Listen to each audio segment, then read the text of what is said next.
तो हेलो बच्चों, online जीनिस channel में आपका स्वागत है। अगर चैनल में पहली बार आए तो टेलीग्राम ज्वाइन कर लेंगे, क्योंकि यहाँ आपको इम्पोर्टेंट नोट मिलेगा जल्दी, मतलब उसका नोटिफिकेशन मिल जाएगा।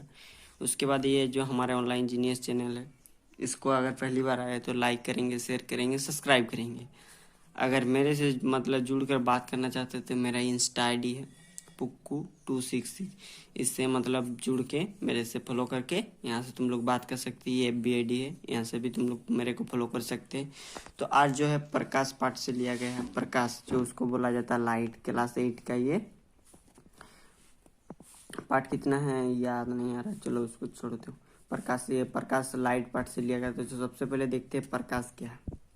तो प्रकाश एक ऊर्जा है। क्या है? प्रकाश एक प्रकार का ऊर्जा है जो हम आँखों से संवेदना प्रदान करती है। क्या करते हैं? आँखों से हमें संवेदना प्रदान करती है। इसकी सहायता से हम क्या करते हैं कि किसी वस्तु को देख सकते हैं। इससे प्रकाश हम लोग किसी वस्तु को देखते हैं ना, तो देखने का जो ये सहायता प्रदान करते हैं। बिना प्रकाश के हम किसी भी वस्तु को नहीं दे सकते। किसी भी वस्तु पर प्रकाश पड़ता है, उसका जो रोशनी आता है हमारे आंखों में रिफ्लेक्ट कर आता है, उसी के माध्यम से हम मतलब उस वस्तु को देख सकते हैं। तो हम देखेंगे कि और एक बार इसको बता देते क्या प्रकाश एक ऊर्जा है। क्या एक ऊर्जा है जो आंखों की संवेदना प्रदान करती है। क्या आंखों की संवेदना प्रदान करती है। इसकी सहायता से हम किसी वस्तु को देख सकते हैं। इसे प्रकाश कहते हैं। उसके बाद हम देख सकते हैं प्रकाश का क्या गुण है। तो हम यहाँ से देख सकते हैं कि प्रकाश का गुण जो प्रकाश के लिए कोई माध्यम की आवश्यकता नहीं होती। जो प्रकाश उसके लिए कोई आवश्यकता नहीं होती, माध्यम की आवश्यकता नहीं होती। प्रकाश की जो चाल होता है 3×10⁻⁻⁻⁻ होता है। प्रकाश की चाल जो होता है 3×10⁻⁻⁻ होता है। उसके बाद हम यहाँ से देख सकते हैं प्रकाश जो होता है क्या होता है। प्रकाश जो होता है हमें सीधा रेखा में गमन करता है। क्या होता है? सीधा रेखा में गमन करता है। उसके बाद हम यहाँ से देख सकते हैं प्रकाश जिस माध्यम से जाती है, जो प्रकाश होते हैं की चाल जिस माध्यम से जाती है, अगर वह माध्यम परिवर्तित हो जाती है, क्या परिवर्तित हो जाए तो क्या उसकी चाल एवं दिशा में उसका जो अगर जिस माध्यम से प्रकाश जा रहा, अगर उसका माध्यम में क्या होगा परिवर्तित हो जाए, तो क्या होगा उसकी चाल एवं दिशा मतलब परिवर्तन हो जाएगा। इस पर मान लीजिए किसी हम लोग टच को किसी मतलब इस समतल सतह पर ये करते हैं, लाइट दे देते हैं ना, क्या हो जाता है वो एक माध्यम हो गया। उस माध्यम से क्या होगा प्रकाश क्या होगा परावर्तित हो जाएगा। क्या होगा? परावर्तित होगा तो उसका क्या होगा दिशा और चाल क्या दोनों में परिवर्तन हो जाएगा। इस प्रकार से हम देख सकते हैं। इसके 4 पॉइंट देख लिए। प्रकाश के गुण क्या है 1 2 3 4। तो क्या प्रकाश के लिए हमें माध्यम की आवश्यकता नहीं होती, 1 नंबर में देख सकते हैं। उसके प्रकाश की चाल 3×10⁻⁻⁻। प्रकाश सीधी रेखा में गमन करती है। उसके बाद हम देख प्रकाश के माध्यम से किसी माध्यम से जाती है, मतलब माध्यम से जाती है। और अगर प्रकाश जिस माध्यम से जाती है अगर वह माध्यम परिवर्तित हो जाए, क्या उसकी चाल में दिशा में परिवर्तन, मतलब उसके एक माध्यम में जा रहा है, अगर उसमें किसी तरह का मतलब टकराव आ गया तो क्या हो अपना मतलब माध्यम क्या होता परिवर्तित कर लगा। इससे परिवर्तित होने के पश्चात क्या होता है चाल एवं दिशा में परिवर्तित हो जाए। उसके बाद हम देख सकते हैं प्रकाश का स्रोत क्या। प्रकाश के मुख्य स्रोत क्या? 2 स्रोत होते।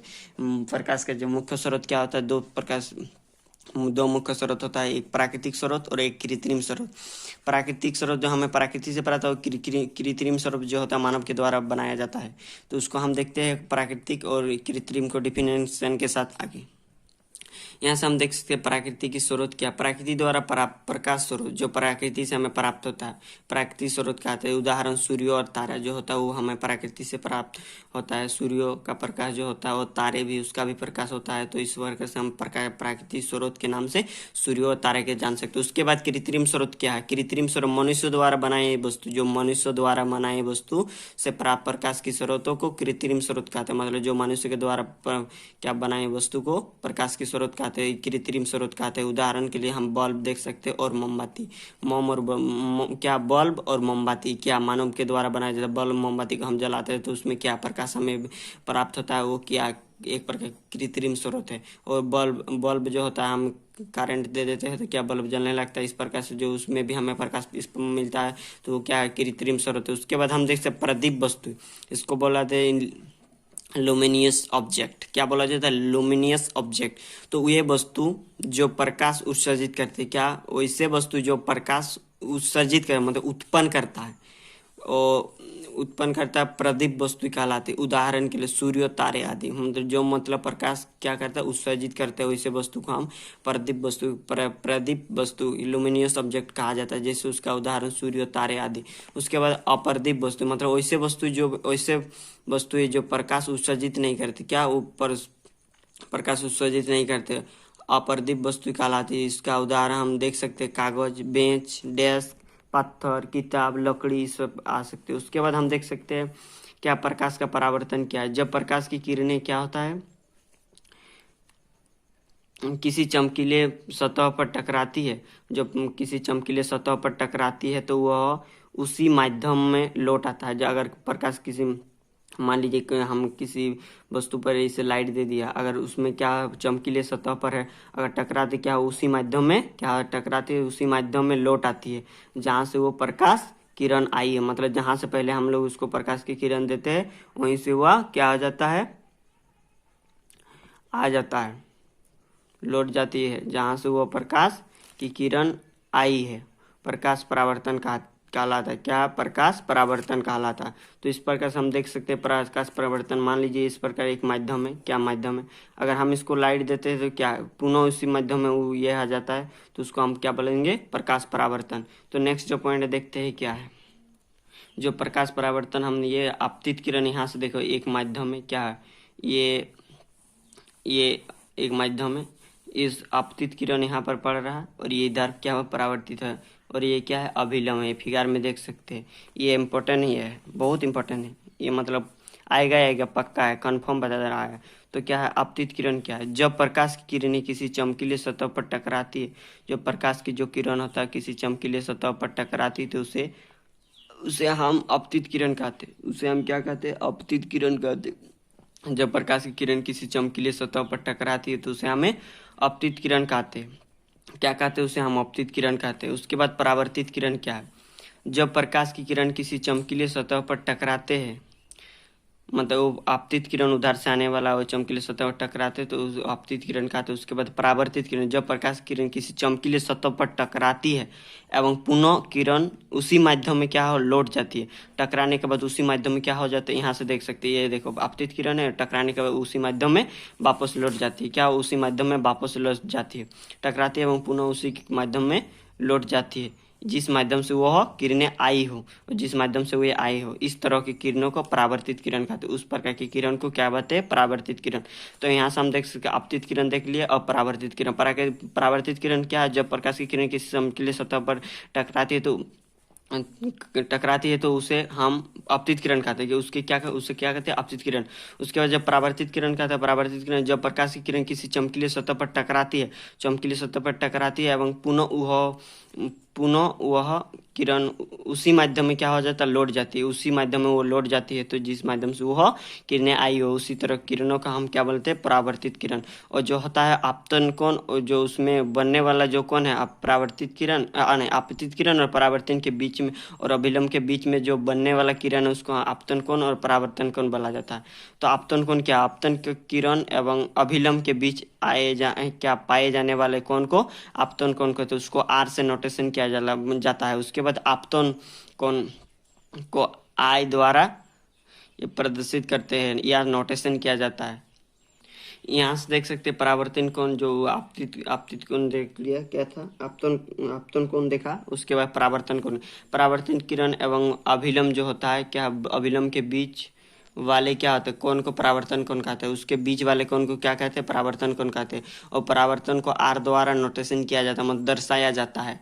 तो इसको आपतन कोण को आर आई से और इसको आर से। तो हम देख सकते हैं। और अभिलंब किसको बोलेंगे, अभिलंब आपतित किरण एवं परावर्तित किरण जिस पर मिलते हैं, जो आपतित किरण और परावर्तित किरण जिस पर क्या होता है, मिलते हैं, उस पर डाला गया लंब को अभिलंब या अभिलंब बिंदु कहलाते हैं। मतलब आपतित किरण और परावर्तित किरण जो होता है तल पर मिलने वाले जो ये होता है, जिस पर हम डाला गया है लंब अभिलंब, उसको अभिलंब बिंदु कहलाता है, उसके क्या बोलते हैं, अभिलंब बिंदु। उसके बाद हम देख सकते जो प्रकाश परावर्तन का नियम, ये बहुत इंपॉर्टेंट है, एकदम आएगा एग्जाम में, कन्फर्म है, ये 3 मार्क या तो 2 मार्क में पूछ सकते हैं। तो यहाँ से हम देख सकते हैं प्रकाश के परावर्तन का नियम क्या है। प्रकाश के परावर्तन के 2 नियम होते हैं। क्या होता है प्रकाश के परावर्तन के 2 नियम होते हैं, आपतित किरण, परावर्तित किरण एवं बीच में डाला गया अभिलंब एक ही तल में होता है। क्या होता है, देखो आपतित किरण और परावर्तित किरण, आपतित किरण और परावर्तित किरण में बीच में डाला गया अभिलंब, बीच में डाला गया अभिलंब एक ही तल में होता है, जो होता है आपतित किरण और परावर्तित किरण और में जो डाला गया क्या अभिलंब एक ही तल में होता है, एक ही सतह पर होता है। उसके बाद जो आपतन कोण और परावर्तन कोण का जो मान होता है हमेशा बराबर होता है, I=R, उसका मान हमेशा बराबर होता है। तो ये इसका जो क्या है 2 नियम है, इसको अच्छे से याद कर लीजिए। और एक बार इसको बताओ, आपतित किरण, परावर्तित किरण एवं अभिलंब के जो कि एवं बीच में डाला गया जो अभिलंब होता है एक ही तल में होता है, जो आपतित किरण, परावर्तित किरण एवं जो उसका अभिलंब होता है एक ही तल पे होता है। उसके बाद आपतन कोण और परावर्तन कोण का मान जो होता है हमेशा बराबर होता है। उसके बाद प्रकाश परावर्तन क्या है, प्रकाश का अपवर्तन, प्रकाश का अपवर्तन क्या है, जब प्रकाश की किरणें जो होता है, प्रकाश की किरण जो होता है एक माध्यम से दूसरे माध्यम में जाती है, जो प्रकाश किरण एक माध्यम, सरल माध्यम में, विरल माध्यम से होता है। जब प्रकाश की किरण एक माध्यम से दूसरे माध्यम में जाती है तो उसकी दिशा में बदल जाती है, उसकी क्या होता है, एक माध्यम से दूसरे माध्यम में जाती है तो उसका दिशा क्या होता है, बदल जाती है, जिससे हम प्रकाश का अपवर्तन कहते हैं। सरल माध्यम में, विरल माध्यम में जाती है तो वो क्या अभिलंब की ओर वैसे मुड़ जाती है। तो उस प्रकार से मतलब अगर एक माध्यम से दूसरे माध्यम में जाती है तो क्या उसका क्या हो जाता है, दिशा बदल जाती है, जिसे हम प्रकाश पर अपवर्तन कहते हैं, जिसे क्या कहते हैं, प्रकाश अपवर्तन कहते हैं।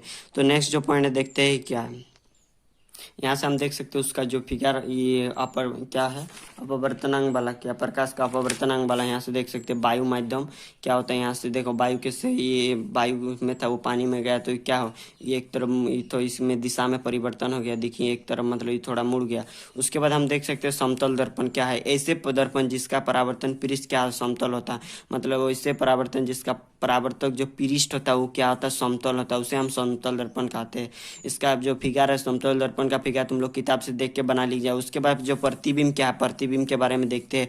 जब कोई वस्तु को दर्पण के सामने रखते हैं, अगर हम लोग किसी वस्तु को दर्पण के सामने रखते हैं तो क्या हो जाता है, तो वस्तु को चलने वाला जो प्रकाश की किरण है, तो वस्तु पर चलने वाली प्रकाश की किरण दर्पण के तल में परावर्तित होकर क्या होता है, उसमें अगर हम रखते हैं तो क्या वस्तु को चलने वाली जो उसमें होने वाली क्या प्रकाश की किरण क्या दर्पण के तल में परावर्तित हो जाता है। क्या कहाँ में, दर्पण के तल में परावर्तित होकर हमारी क्या आंखों पर पड़ती है, जो उसमें परावर्तित होकर हमारे कहाँ पर पड़ती है, आंखों पर पड़ती है, जिससे हमें क्या करते हैं, जिससे हम वस्तु की आकृति दिखाई देता है, जिससे हमें क्या होता है, वस्तु की आकृति जो हमें दिखाई देती है, इस आकृति को ही वस्तु का प्रतिबिंब कहते हैं। इस आकृति को ही वस्तु का क्या कहा जाता है, प्रतिबिंब कहा जाता है। तो प्रतिबिंब के बारे में हम बता दिए, इसको अच्छे से नोट करके इसको 1-2 बार पढ़ लीजिएगा, दिमाग में घुस जाएगा, तो इसको एग्जाम में आएगा तो फटाक से लिख दीजिएगा। तो उसके बाद देख सकते हैं समतल दर्पण से बनने वाला जो समतल दर्पण में प्रतिबिंब का बनना, जो समतल दर्पण में किस तरह प्रकार का मतलब प्रतिबिंब बनता है, तो इसका आगे देखते हैं कि उसका जो फिगर है इस प्रकार से यहाँ पर देख सकते हैं। ये माध्यम, ये किसी माध्यम में यहाँ आपतित किरण, परावर्तित किरण, इस प्रकार इसको ये एक माध्यम से दूसरे माध्यम में जा रहा था। तो ये समतल इस मतलब इसका कितना पॉइंट है, टोटल 8 की 9 पॉइंट है। तो देखते हैं पहला पॉइंट क्या है, समतल से बना प्रतिबिंब क्या आभासी होता है। जो समतल से बनने वाला प्रतिबिंब क्या होता है, वो आभासी होता है। क्या होता है, वो आभासी होता है, इसको याद कर लेंगे। प्रतिबिंब क्या आभासी होता है। और समतल दर्पण से बना जो प्रतिबिंब वो सीधा होता है। क्या होता है, सीधा होता है। मानो अगर किसी वस्तु का उसमें मतलब पिक्चर हम देखेंगे, मान लीजिए हम लोग आईना के सामने समतल दर्पण के सामने खड़ा हो जाएंगे तो हम जैसे है वैसे मतलब दिखेगा। तो ये क्या होता है, वो सीधा दिखता है, मतलब उल्टा पुल्टा नहीं दिखता है। वो प्रतिबिंब क्या सीधा होता है। उसके बाद समतल दर्पण में वस्तु एवं प्रतिबिंब आकार में समान होता है। जो समतल दर्पण में उससे वस्तु एवं प्रतिबिंब क्या होता है, समान आकार का होता है। उसके बाद जो समतल दर्पण से जो वस्तु की दूरी एवं दर्पण की दूरी समान होता है। जो समतल दर्पण से वस्तु दूरी और वस्तु का दूरी एवं क्या दर्पण की दूरी समान होती है। उसके बाद जो 5वां पॉइंट है क्या, समतल दर्पण से बना जो प्रतिबिंब दर्पण के पीछे बनता है। जो समतल दर्पण से जो बनने वाला जो प्रतिबिंब वो कहाँ बनता है, समतल दर्पण के पीछे बनता है। उसके बाद हम देख सकते हैं दर्पण का हम उपयोग कहाँ कहाँ करते हैं। तो ये भी मेन पॉइंट है, समतल दर्पण का उपयोग हम लोग कहाँ कहाँ करते हैं। तो एक नंबर में हम लोग देख सकते हैं समतल दर्पण का उपयोग सैलून में किया जाता है, जहां हम लोग बाल कटिंग करते हैं। वहां पर क्या कोई यूनिक पार्लर सब क्या क्या नाम है, आजकल बहुत बढ़िया बढ़िया नाम दिया दिया है, उसमें हम लोग देख सकते हैं समतल दर्पण का उपयोग सैलून में किया जाता है। उसके बाद विभिन्न आभूषण दुकान में किया जाता है, कहीं सोनार घर में भी किया जाता है आभूषण, ऐसे बड़े बड़े मॉल में भी किया जाता है इसका उपयोग। पेरिस्कोप में संरचना में किया जाता है। पेरिस्कोप में इसके बारे में आगे बता देंगे कि क्या है पेरिस्कोप। तो इसका उपयोग पेरिस्कोप में भी किया जाता है, जो एक दो आगे हम एकदम विस्तार से बताएंगे इसको। तो देख सकते हैं इसको आगे, जो इसका 4 पॉइंट बताए। नेक्स्ट देखते हैं। तो यहाँ से हम देख सकते हैं क्या नियमित परावर्तन क्या है। नियमित जब समांतर प्रकाश की किरणें, जो समांतर प्रकाश की किरण किसी समतल चिकने परावर्तन पृष्ठ पर पड़ता है, मतलब किसी समतल समांतर प्रकाश की किरण जो होता है किसी समतल चिकने परावर्तन पृष्ठ में पड़ता, परावर्तन होने के बाद क्या होता है, किरण समांतर रहती है। जो किसी मतलब चिकने सतह पर क्या पड़ने के बाद उस क्या क्या होता है, परावर्तन होने के बाद किरणें समांतर एवं क्या होता है, समांतर ही रहती है। क्या समांतर रहती है। इस प्रकार के परावर्तन की नियमित को परावर्तन कहते हैं। नियमित परावर्तन को उसको क्या कहते हैं, नियमित परावर्तन।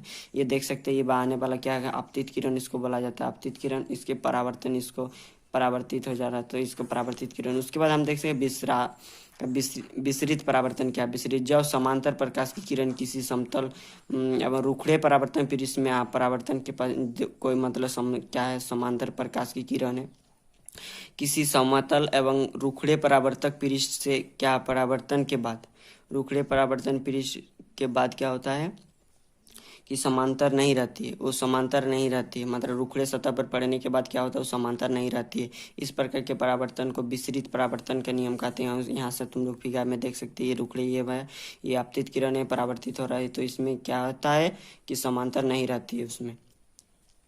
यहाँ से देख सकते हैं पेरिस्कोप में बारे में। पेरिस्कोप प्रकाश है, प्रकाशीय, क्या पेरिस्कोप एक प्रकाशीय है जो वैसे वस्तु को दृश्यमय करती है। बोला था हम क्या आगे देखें उसके बारे में बताएंगे पेरिस्कोप बने। तो जो पेरिस्कोप है प्रकाश है जो प्रकाशीय है, जो मतलब वैसे वस्तु को दृश्यमय, वैसे वस्तु को दृश्यमय करती है जो दृष्टि रेखा में ना हो। जो मतलब दृष्टि रेखा में हम लोग दृष्टि रेखा में वो वस्तु ना हो, लेकिन उसको हम वो दृश्य में देखने की सहायता करता है, रेखा में ना हो। यही समांतर, ये समतल दर्पण के प्रकाश के परावर्तन के नियम पर आधारित होता है। उसके माध्यम से हम देख समतल दर्पण के प्रकाश के परावर्तन के नियम पर आधारित है। पेरिस्कोप में एक एक क्या होता है, एक एक करके दो समतल दर्पण दोनों सिरे पर लगा हुआ रहता है। जो होता है पेरिस्कोप में एक एक क्या होता है, एक एक करके दो समतल दर्पण दोनों सिरों पर लगा हुआ रहता है। क्या होता है, समतल दर्पण दोनों सिरों पर लगा हुआ रहता है। यह क्या एक दूसरे के समांतर होती है। क्या होता है, समांतर होती है एवं किनारों पर क्या 45 डिग्री का कोण बनाता है। मतलब इसका जो पेरिस्कोप का जो काम है, इसका क्या होता है, मतलब वैसे वस्तु को, ये जो होता है समतल दर्पण के प्रकाश की परावर्तन नियम पर आधारित होता है। इसका जो होता है मतलब वैसे वस्तु को दृश्य में, इसका जो काम होता है वैसे वस्तु को दृश्यमय करती है जो दृष्टि रेखा में ना हो। तो इसके इस प्रकार से इसको मतलब ये करते हैं। मान लीजिए यहाँ पर कोई वस्तु है, यहाँ से हम देखते हैं आँख के माध्यम से, तो यहाँ देखेंगे 45 डिग्री का कौन बनाया और इस वस्तु को दृश्यमय करता है। तो पेरिस्कोप का काम वही है। उसके बाद हम देख दर्शी इसको बोला जाता है। इसको 1 2 3 4 5 तो कितने 6 लेडी क्या कालिदास स्कोप, काली स्कोप बोला जाता है इसको। इसके बाद इसको आगे देखेंगे क्या है। ये एक प्रकाश यंत्र है। क्या है, एक प्रकाश यंत्र या खिलौने है जिससे एक ही प्रकार के 3 आयताकार समतल दर्पण प्रिज्म के आकार में जुड़े रहते हैं। ये क्या है, एक ही प्रकार के 3 आयताकार जो समतल दर्पण की प्रिज्म के माध्यम से आकार में क्या होता है, जुड़े होते हैं।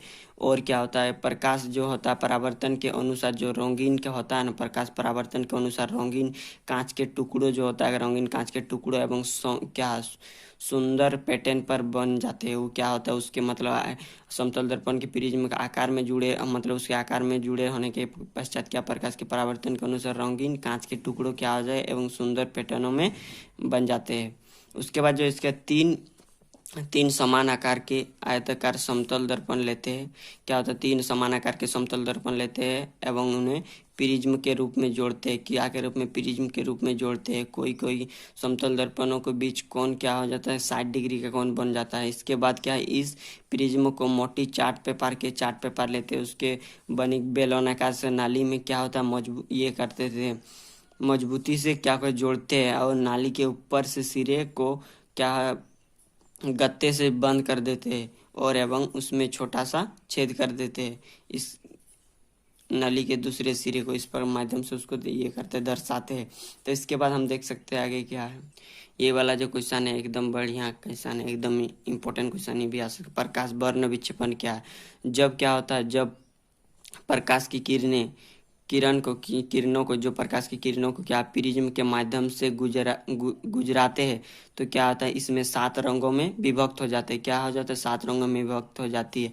यही प्रक्रिया को प्रकाश का वर्ण विक्षेपण कहलाते हैं। कि क्या कहते हैं उसको? प्रकाश का वर्ण विक्षेपण। मतलब प्रकाश की वर्ण विक्षेपण उसको कहेंगे जब प्रकाश की किरण किसी प्रिज्म से होकर गुजराते तो वो जो प्रिज्म उसको क्या करते हैं, 7 रंगों में विभक्त कर देते हैं। इसका उदाहरण तुम लोग देख सकते हैं, खपड़ा घर में जो होता है उसमें किसी तरह माध्यम से प्रकाश किरण आता है तो उसमें 7 रंग उसमें भी दिखाई देता है। उसके बाद अगर प्रिज्म है तो प्रिज्म में अगर प्रकाश की किरण पड़ते है उस 7 रंगों में विभक्त कर दिया जाता है। तो इस प्रकार से इसको ये देख सकते हैं तुम लोग, प्रिज्म है, इसको देखिए VIGBOI और आर बोला जाता है। इसको बोला जाता है violet, indigo, green, blue, yellow, orange और रेड। इसको 7 रंगों में भी इसको बोला जाता है वर्ण विक्षेपण। तो इसको प्रकाश वर्ण विक्षेपण किसको बोलेंगे? जब किसी मतलब प्रकाश की किरणों को प्रिज्म होकर गुजारते हैं, मतलब प्रिज्म में डाला जाता है, इसे समझो ना, डाला जाता है तो वो क्या करता है, वो 7 रंगों में विभक्त कर देता है। इस प्रकार से विभक्त कर देता है की जाती है। इस प्रक्रिया को वर्ण विक्षेपण कहते हैं। उसके बाद जो है मानव नेत्रों के बारे में देखते हैं। मानव नेत्र क्या? मानव नेत्र उसकी संरचना, उसकी बनावट कैसे है। तो सबसे पहले फिगर तो देख लीजिए, इसको अच्छा से तुम लोग बुक से बना लीजिए। उसके बाद देखिए सकते हैं हम क्या, आँख एक महत्वपूर्ण क्या है, ज्ञान इंद्रिया। जो आँख है हमारे क्या एक महत्वपूर्ण ज्ञान इंद्रिय, जिसके सहायता से हम किसी वस्तु को मतलब क्या होता है देख सकते हैं, जिसके आँख की सहायता से हम किसी वस्तु को देख सकते हैं। मानव नेत्रों की आकृति जो होता है गोलाकार होता है। जो मानव नेत्रों का जो आकृति होता है क्या होता है? गोलाकार होता है, गोलाकार होता है। नेत्रों का जो सूक्ष्म बाहरी भाग उसको क्या बताए? कर्निया होती है। उसे क्या होता है? कर्निया कहा जाता है। जो बाहरी भाग है उससे कर्निया होता है। कर्निया का जो योग क्या करता है, ये दुर्घटना से सुरक्षित रखता है। क्या? वो दुर्घटनाओं से सुरक्षित रखता है। उसके बाद जो ये मन नेत्रों के एक आइरिस बोला जाता है। आइरिस उस किताब से उसको देख लीजिए कौन सा कहाँ पर है अच्छा से, मतलब किताब में ये वो पेंसिल से बनाया हुआ है इसलिए अच्छा से नहीं दिख रहा। इसको देख सकता है आइरिस आंखों का ही एक महत्वपूर्ण भाग है। जो आइरिस है वो क्या का है? आइरिस का महत्वपूर्ण भाग है जो कि प्रकाश की मात्रा को नियंत्रित करता है। क्या? प्रकाश की मात्रा को नियंत्रित करता है। आइरिस का क्या काम है? जो प्रकाश की मात्रा को उसको नियंत्रित करता है। अधिक प्रकाश होने पर यह क्या होता है? सिकुड़ता है। अधिक प्रकाश होता है तो सिकुड़ता है और कम प्रकाश होने पर यह फैलता है। तो आइरिस का काम प्रकाश का नियंत्रित करना। अगर अधिक प्रकाश होगा क्या? सिकुड़ता है। अगर ज़्यादा प्रकाश होगा तो क्या होगा? नहीं, कम प्रकाश होने से सिकुड़ता है। अधिक प्रकाश होने से सिकुड़ता है। इसको अच्छा से, अधिक प्रकाश होने से क्या होता है? सिकुड़ता है और कम प्रकाश होने से फैलता है। उसके बाद लेंस क्या है? जो एक ऐसे भाषा में बोलते हैं लेंस, जो आर पार दिखाई देते उसे लेंस कहते हैं। तो इस माध्यम क्या देखते हैं क्या? यह प्रकाश की किसी सतह पर केंद्रित करता है। यह क्या? ओहो सॉरी, इसको मतलब ये मानव नेत्रों के लेंस के बारे में। यह प्रकाश की किसी सतह केंद्रों पर करता है। क्या? केंद्रों पर करता है। यह प्रकाश की रेटिना पर फोकस करता है। इसका जो है रेटिना पर फोकस करता है। जो यह प्रकाश की किसी सतह पर केंद्रित करता है, किसी सतह पर केंद्रित करता है। यह प्रकाश की रेटिना पर फोकस करता है। कहाँ पर करता है? फोकस पर। उसके बाद हमें यहाँ से पुतली क्या है? अधिक प्रकाश होने पर यह सिकुड़ता है। अधिक प्रकाश होने की यह सिकुड़ जाता है एवं कम प्रकाश होने पर यह फैलता है। क्या होता है? ये फैलता है कम प्रकाश होने पर। आइरिस में भी एक छोटा सा द्वार होता है। जो आइरिस होता है उसमें भी एक छोटा सा द्वार होता है, उसे ही पुतली कहते हैं।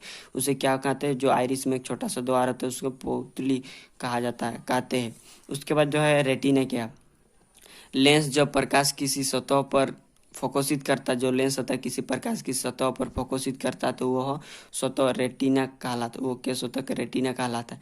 रेटिना अनेक तांत्रिक कोशिकाओं से बना होता है। जो रेटिना होता है अनेक तांत्रिक कोशिकाओं से बना होता है। तांत्रिक कोशिका द्वारा अनुभव की गई संवेदनाओं को, जो आंतरिक कोशिका द्वारा अनुभव की गई संवेदनाओं को ही एक दृक तंत्रिकाओं द्वारा मस्तिष्क तक पहुंचाया जाता है, मतलब जो उसका मतलब कोशिका द्वारा जो अनुभव किया जाता है उसको मस्तिष्क को सूचना पहुंचाया जाता है। हाँ, वो वही चीज़ है बोल के, मतलब वो स्पष्ट रूप से मतलब वो जान ये करके क्या कहाँ को मस्तिष्क को सूचना पहुंचाया जाता है।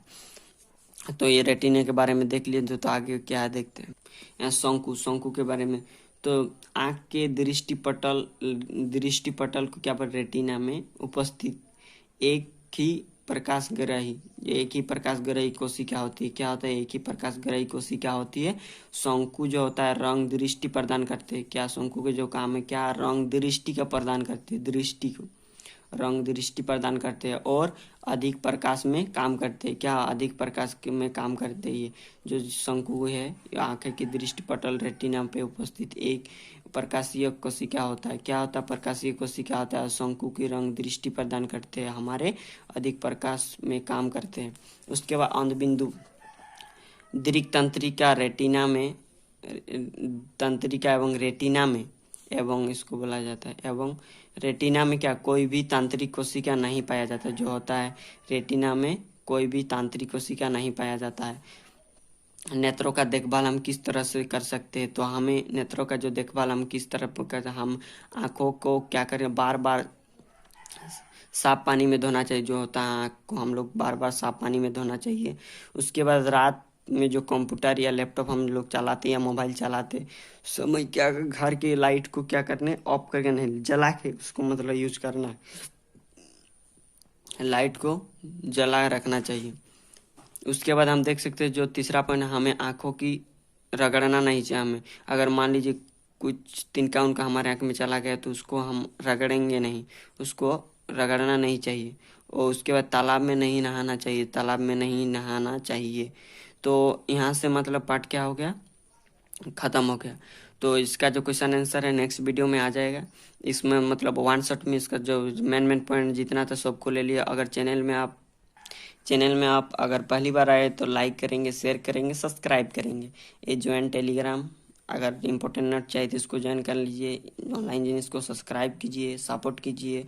यहाँ से मतलब बात कर सकते हैं। इंस्टा आई डी है, यहाँ से फॉलो करके जो भी आपका जो भी मतलब टॉपिक के वीडियो चाहिए, MCQ MCQ चाहिए, मतलब आप यहाँ से मतलब इंस्टा में ये कर सकते हैं। वहाँ से बताइए, मतलब कमेंट कीजिए लाइव, ये नहीं तो वीडियो में ये में कमेंट कीजिए, हम आपको रिप्लाई करेंगे। जो जितना हो सके आपको मतलब पूरा कर देंगे सिलेबस। और एक की दो चैप्टर है और इससे ये 8 क्लास का जितना भी पार्ट था ख़त्म हो गया। उसके बाद जो हम 9 क्लास का इसमें शुरू करेंगे, उसके बाद 10 का देखेंगे। मतलब दिसंबर जनवरी तक हम पूरा कर देंगे 8, 9 और 10 का। उसके बाद मॉडल पेपर जितने भी है उसको सॉल्व कराएंगे। तो धन्यवाद।